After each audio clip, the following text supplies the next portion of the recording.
और भाई लोग क्या हाल चाल है। तो चलो आज हम पढ़ते हैं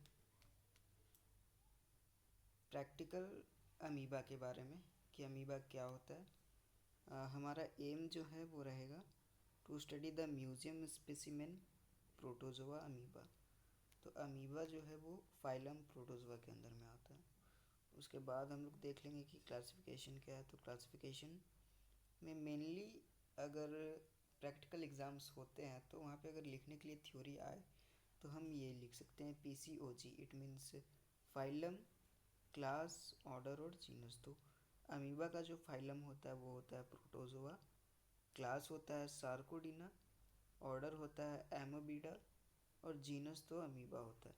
और एक बात ध्यान देना ये है कि अगर आप जीनस नेम लिख रहे हैं तो यहाँ पे अमीबा के नीचे एक अंडरलाइन होगा, ठीक है। मतलब अगर आप हैंड राइटिंग से लिख रहे हैं तो अमीबा के नीचे अंडरलाइन कीजिएगा, और अगर जैसे कि कंप्यूटर या फिर डिजिटली उसे टाइप किया जाता है तो वो इटैलिक्स में होता है ना। ये बात तो आपको पता ही होगा। उसके बाद सबसे पहले यहाँ पे एम लिखना है। एक मिनट एक्चुअली, हाँ, सबसे पहले यहाँ पे एम लिखना है, क्लासिफिकेशन लिखना है, उसके बाद हैबिट एंड हैबिटाट लिखना है। तो हैबिट एंड हैबिटाट को आप चाहे तो पॉइंट्स बना के भी लिख सकते हैं, लेकिन अगर थोड़े से ही आपको अगर उसके बारे में बस थोड़ा सा एक्सप्लेन करना है तो जस्ट आप एक या दो सेंटेंस बना के लिख सकते हैं। जैसे कि amoeba is a free living unicellular organism. Unicellular मतलब सिंगल सेल ऑर्गेनिज्म होता है ना। It is commonly found in fresh water bodies such as ponds, lakes and slow moving streams, ठीक है। Also in moist soil. Moist soil मतलब जहाँ पे थोड़ी सी नमी होती है, वैसे मिट्टी में, वैसे सॉइल में amoeba can be found. Okay, so आगे जब देखा जाए डिस्ट्रीब्यूशन के बारे में तो इसको भी आप पॉइंट बना करके लिख सकते हैं। जैसे कि amoeba is widely distributed through out the world. यहाँ पे सेंटेंस में लिखा हुआ है, आप चाहे तो पॉइंट बना के लिख सकते हैं अगर पॉइंट्स कुछ चाहते हैं। लेकिन अगर आप चाहते हैं कि बस काम चलाना है तो आप सेंटेंस एक या दो सेंटेंस लिख सकते हैं शॉर्ट में, ठीक है, जिससे कि आपको उसमें कुछ मार्क्स मिल जाए। तो डिस्ट्रीब्यूशन में amoeba is widely distributed. Widely मतलब देखा जाए तो वर्ल्ड वाइडली, इसका कहने का मतलब है वर्ल्ड वाइडली। काफ़ी बोला जाए तो काफ़ी वास्ट, मतलब बहुत ज़्यादा फैला हुआ। इट मीन्स देखा जाए तो पृथ्वी काफ़ी ज़्यादा फैली हुई है। तो उसके मुकाबले यहाँ पे वाइडली का यूज़ किया गया है, क्योंकि पूरे ऑल ओवर वर्ल्ड में, पूरा वर्ल्ड वाइडली ये अमीबा जो होता है वो पाया जाता है। तो कहाँ पे पाया जाता है, जैसे कि यहाँ पे ponds, lakes and slow moving streams, ये हमने पढ़ा, तो इस जगह में पाया जाता है through out the world. Okay, तो यहाँ पे वर्ल्ड भी आ गया, थ्रू आउट द वर्ल्ड, पूरे वर्ल्ड में। कॉमनली फाउंड इन स्टेगनेंट फ्रेश वाटर। स्टेगनेंट का मतलब होता है स्थिर, स्थिर। ओके, वैसा पानी जो कि बह नहीं रहा है, बह नहीं रहा है मतलब जमा हुआ पानी, तो वैसे पानी में it can be found. Okay, so हम बढ़ते हैं अपने दूसरे पेज में। आप चाहे तो आप इसका एक बार स्क्रीनशॉट ले लीजिएगा, ठीक है। तो चलिए दूसरे पेज में चलते हैं। डायग्राम बनाना बहुत मैंडेटरी होता है एग्ज़ाम में, क्योंकि डायग्राम के ऊपर ही हमें मार्क्स मिलते हैं। तो सबसे पहले डायग्राम बनाने के लिए हमें ये जो है आउटलाइन, ये आउटलाइन बनाना बहुत ज़रूरी होता है। और यहाँ पे एक छोटा सा बॉक्स बना करके क्लासिफिकेशन लिखना भी बहुत ज़रूरी होता है। और उधर जो हमने लिखा था बाकी क्लासिफिकेशन के लिए PCOG, तो ये भी लिखना बहुत ज़रूरी है। फाइलम, क्लास, ऑर्डर और जीनस, और आप देख सकते हैं यहाँ पे अंडरलाइन किया हुआ है, ठीक है। तो फाइलम प्रोटोजोआ होता है, एक बार और रिवीजन कर लीजिए। Phylum protozoa, class sarcodina, order amoebida, genus amoeba. तो ठीक है, यहाँ पे कैपिटल में लिखा हुआ है सारा, तो कोई ज़रूरी नहीं है कि कैपिटल में ही रहना चाहिए। यहाँ पे आप फर्स्ट लेटर जो है वो कैपिटल में, बाकी सारे स्मॉल में लिख सकते हैं, ठीक है। और ये रहा डायग्राम। तो एक बात आप ध्यान में रखिएगा कि जो अमीबा होता है उसका कोई डिफिनेट शेप साइज नहीं होता है, ठीक है। उस आप जैसे कि ऐसे ऐसे करके बना दिए तो ये भी एक तरीके का अमीबा होगी, क्योंकि इसका कोई शेप जो होता है वो फिक्स नहीं होता, ठीक है। ऐसे ऐसे आपने कर दिए तो ये भी अमीबा हो गया। बस लेबलिंग और जो भी इम्पोर्टेंट नोट्स जैसे कि ये सब है नोटेड किए गए हैं, डिनोट किया गया है, तो इनको करना बहुत ज़रूरी है, ठीक है। सबसे पहले तो आपको एक वेल डिफाइंड डायग्राम बनाना है जो काफ़ी ज़्यादा सटीक हो और लेबल्ड हो। जैसे कि ये जो यहाँ पे आप देख सकते हैं, मैंने यहाँ पे प्लाज्मा जेल बनाने की कोशिश की है, और यहाँ पे food vacuole, this is the contractile vacuole, nucleus है हमारा ये, और सूडोपोडिया, जिससे जो अमीबा है वो क्या करता है कि फूड को इनगल्फ करने का काम करता है, तो ये सूडोपोडिया। अब प्लाज्माजोल हो जाएगा हमारा ये वाला। फ़ोटो थोड़ा अनक्लियर है तो आप चाहे तो इंटरनेट में सर्च करके अच्छे से देख सकते हैं। और ये हो जाएगा हमारा एंडोप्लाज्म। एंडोप्लाज्म मीन्स जो बाहर का लेयर है, ठीक है।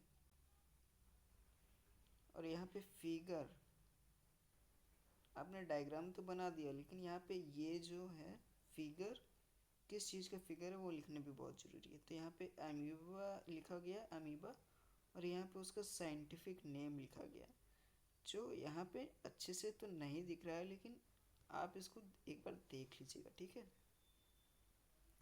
तो ये होता है प्रॉपर फॉर्मेट किसी भी प्रैक्टिकल एग्ज़ाम में या प्रैक्टिकल कॉपी में इसे बनाने का तरीका।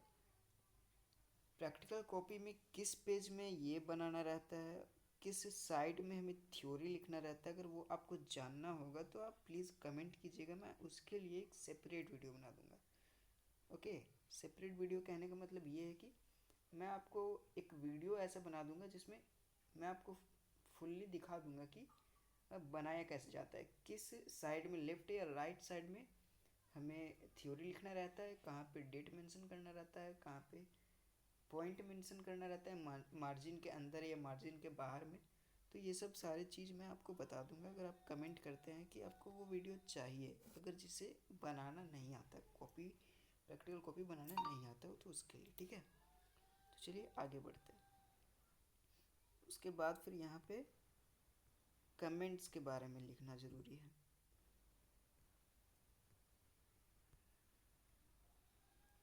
तो कमेंट्स हम देखो, कमेंट्स मैंने यहाँ पे पॉइंट वाइज लिखा है क्योंकि कमेंट्स मेरे पास काफ़ी ज़्यादा थे, और आइडेंटिफिकेशन भी यहाँ पे पॉइंट्स वाइज लिखा हुआ है, ठीक है। तो ये बात ध्यान में दे देना कि जो चीज़ अगर ज़्यादा ज़्यादा मतलब आपके पास ज़्यादा कंटेंट है किसी चीज़ का, तो उसको पॉइंट वाइज लिखिए, बहुत सही रहेगा। तो चलिए कमेंट, कमेंट के बारे में पढ़ते हैं। Amoeba, amoeba is unicellular organism, single celled organism होता है, okay. Body is divided into ectoplasm and endoplasm, मतलब ये एक लेयर होता है बाहरी और अंतरी, तो बाहर का एंडोप्लाज्म और अंदर का ectoplasm, okay. Pseudopodia helps in movement and feeding, तो सूडोपोडिया को क्या करता है, ये कूटपाथ का काम करता है, हिंदी में बोला जाए तो कूटपाथ, और इंग्लिश में सूडोपोडिया जो है वो काम करता है क्या, कि मूवमेंट में काम करता है एंड फीडिंग में। Nucleus controls all activities of the cell and the nucleus is the main main organ, okay, of the amoeba. It controls all activities of the all activities of the cell. Cell means it is a single cell, single celled कौन है, तो amoeba है। तो it controls all the majorly and minorly activities of nucleus, छोटा से छोटा और बड़ा से बड़ा काम न्यूक्लियस ही देखता है। Food vacuole helps in digestion, so here the food vacuole is help in digestion. Contractile vacuole maintains water balance, and contractile vacuole जो हमने पीछे पढ़ा था यहाँ पे, ठीक है। तो ये क्या करता है कि contractile vacuole helps in digestion, no, contractile vacuoles maintains water balance and food vacuole helps in digestion. Okay, and the last point is reproduces asexually through binary fission. मतलब जैसे कि ये एक अमीबा है, ओके, तो ये क्या करता है, धीरे धीरे ऐसे होने लगता है बाइंडर फिजन, और यहाँ से ये टूट जाता है, डिवाइड हो जाता है। ठीक है, तो यहाँ से ये एक पेरेंट सेल, पेरेंट जो होता है वो पेरेंट बन जाता है, और यहाँ से ये डॉटर सेल्स में डिवाइड हो जाता है। तो इस तरीके से ये अपना रिप्रोडक्शन शो करता है। ओके, आइडेंटिफिकेशन में देखा जाए तो आइडेंटिफिकेशन पूछा जाता है वाइवा में।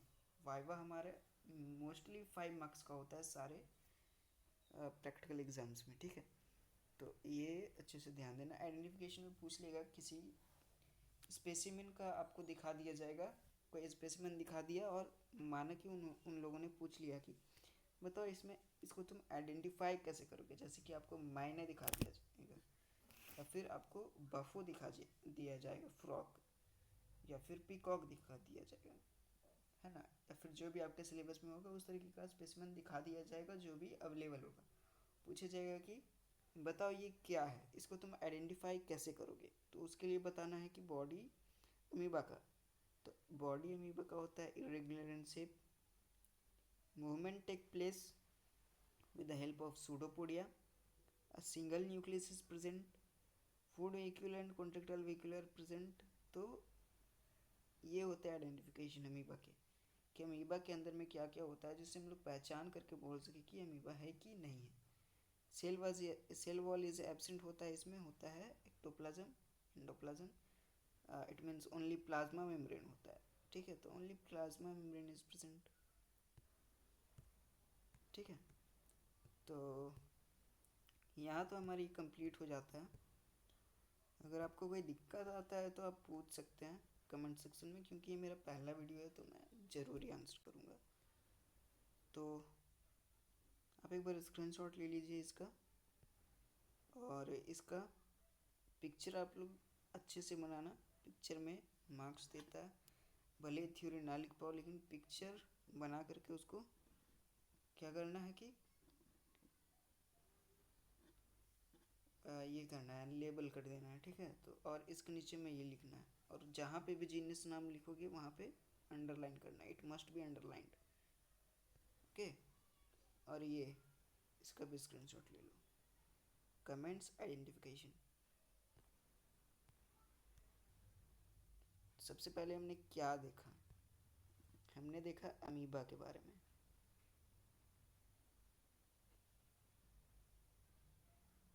पहले हमने एम देखा, फिर हमने क्लासिफिकेशन देखा, फिर हमने हैबिट एंड हैबिटाट देखा, फिर हमने देखा क्या, हमने देखा डिस्ट्रीब्यूशन, हमने देखा डिस्ट्रीब्यूशन। डिस्ट्रीब्यूशन के बाद कमेंट्स, उसके ऊपर हमने कमेंट्स किया। उसके बाद फिर आइडेंटिफिकेशन, और इन सभी चीज़ों के बीच में हमने डायग्राम को ड्रॉ किया था। या तो डायग्राम आप बीच में करो या तो लास्ट में करो, बट कभी भी फर्स्ट में डायग्राम मत कर देना, ऐसे में रॉन्ग हो सकता है, नंबर कट सकता है। क्योंकि पहले आप थ्योरी लिखना, उसके बाद बीच में डायग्राम करना, या तो फिर लास्ट में डायग्राम करना, बट फर्स्ट में कभी भी डायग्राम मत करना। ठीक है, और मैं आपको क्या बता दूँ इसके बारे में, देख लेना एक बार। चलो मैं क्लासिफिकेशन बता देता हूँ फिर से ताकि याद रहे। फाइलम प्रोटोजोआ होता है, क्लास सार्कोडिना होता है, ऑर्डर एमोबीडा, जीनस एमीबा। ओके, ये काफ़ी आसान है। हाँ, ये मेरे कॉलेज का है तो डेट पे और एक्सपेरिमेंट नंबर पे ध्यान मत देना। मेरे पास और भी काफ़ी सारे प्रैक्टिकल्स हैं, तो अगर कोई दिक्कत होगा या कुछ भी होगा तो बता देना भाई,